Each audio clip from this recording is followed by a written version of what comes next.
Vote আসে vote যায়, ভাগ্যে জোটে শুধুই প্রতিশ্রুতি। এর একটি প্রত্যক্ষ প্রমাণ পাওয়া গেল কাঠিগড়া সমষ্টির গড়ের ভিতর জিপিতে।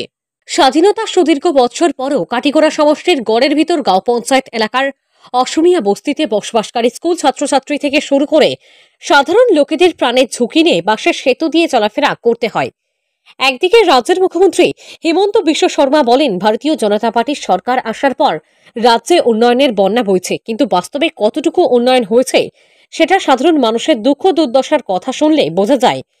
কাঠিগড়া সমষ্টির গড়ের ভিতর গাঁও পঞ্চায়েতের অসমিয়া বস্তিতে বসবাসকারী স্কুল ছাত্রছাত্রী থেকে শুরু করে সাধারণ লোকেদের নাগাছড়া নালার উপরের বাঁশের সেতু দিয়ে সারা বছর চলাফেরা করতে হয়। এমনকি বৃষ্টির সময়ও স্কুলের কচিকাঁচা পড়ুয়াদের প্রাণের ঝুঁকি নিয়ে এই বাঁশের সেতুর উপর দিয়ে চলাফেরা করতে হয়। গ্রামবাসীরা সংবাদ মাধ্যমের সামনে অভিযোগ করে বলেন, ভোটের পূর্বে জনপ্রতিনিধিরা এই বাঁশের সেতুটি পাকা করে দেওয়ার আশা দিয়ে থাকলেও ভোট শেষ হওয়ার পর প্রতিবারই গ্রামবাসীদের ভাগ্যে জোটে শুধুমাত্র মিথ্যা প্রতিশ্রুতি। প্রাক্তন বিধায়ক অমরচাঁদ জৈন থেকে শুরু করে বর্তমান বিধায়ক খলিল উদ্দিন মজুমদারের কাছ থেকেও অনুরূপভাবে গ্রামবাসীরা শুধুমাত্র মিথ্যা প্রতিশ্রুতি পেয়েছেন। এমনকি গড়ের ভিতর গাঁও পঞ্চায়েতের সভানেত্রী অনামিকা দেবের প্রতিশ্রুতিও আজও পর্যন্ত বাস্তবে রূপায়িত হয়নি। নিরুপায় হয়ে গ্রামবাসীরা তাদের সমস্যার সমাধানে মুখ্যমন্ত্রী হিমন্ত বিশ্ব শর্মা ও কাছাড়ের জেলা শাসকের হস্তক্ষেপ কামনা করেন। ব্যুরো রিপোর্ট, রূপকনাথ, সংবাদ বাংলা।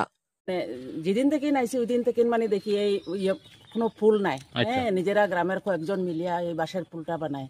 আর কোনো সময় তো এই জায়গাটার নাম কি দিদি? নাটুরবন। নাটুরবন কোন জিপি পড়ে? গড়ের ভিতর জিপি। কোন এটা এই মানে রাস্তাটা অ্যাকচুয়ালি গুজরুটিলা বাউরিপাড়া থেকে মানে চন্নাথপুর পর্যন্ত যায় আর কি। আচ্ছা। কিন্তু এই রাস্তা এই ফুলের লাগিয়া আমরা খুব প্রবলেম হয়ে যায়।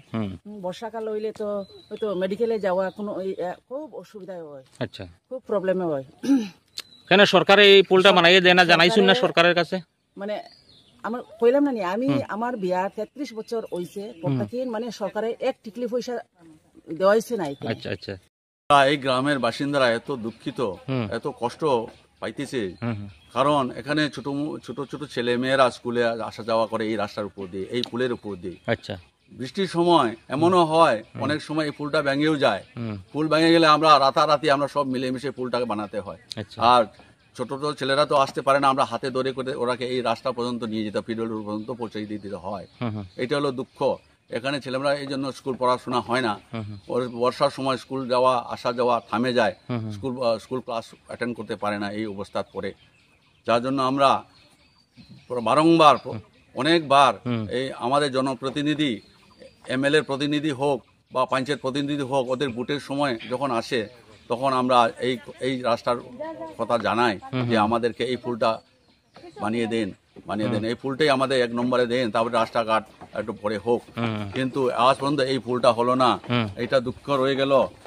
ওদের 50 বছর 70 বছর ধরে আমরা এই রাস্তার উপরেই চলছি, আমাদের গ্রামবাসীরা আমাদের দিকে কেউ তাকিয়ে দেখলো না, এটাই দুঃখ।